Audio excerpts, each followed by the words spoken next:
সাবেক প্রধানমন্ত্রী ও বিএনপির চেয়ারপারসন খালেদা জিয়াকে অতি গুরুত্বপূর্ণ ব্যক্তি ঘোষণা করার সিদ্ধান্ত নিয়েছে সরকার। এর মাধ্যমে তিনি স্পেশাল সিকিউরিটি ফোর্সের নিরাপত্তা পাবেন।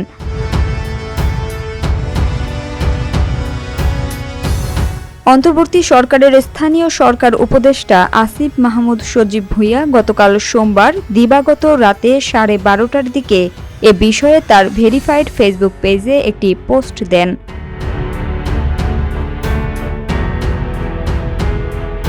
পোস্টে আসিফ মাহমুদ সজীব ভুঁইয়া লিখেছেন, বিএনপির চেয়ারপারসন ও সাবেক প্রধানমন্ত্রী খালেদা জিয়াকে অতি গুরুত্বপূর্ণ ব্যক্তি হিসেবে ঘোষণা করেছে সরকার। এ সংক্রান্ত প্রজ্ঞাপন প্রধান উপদেষ্টার কার্যালয় থেকে জারি করা হয়েছে। প্রজ্ঞাপনে তার নিরাপত্তা নিশ্চিতে এসএসএফ নিয়োগের নির্দেশ দেওয়া হয়েছে, যা অবিলম্বে কার্যকর হবে।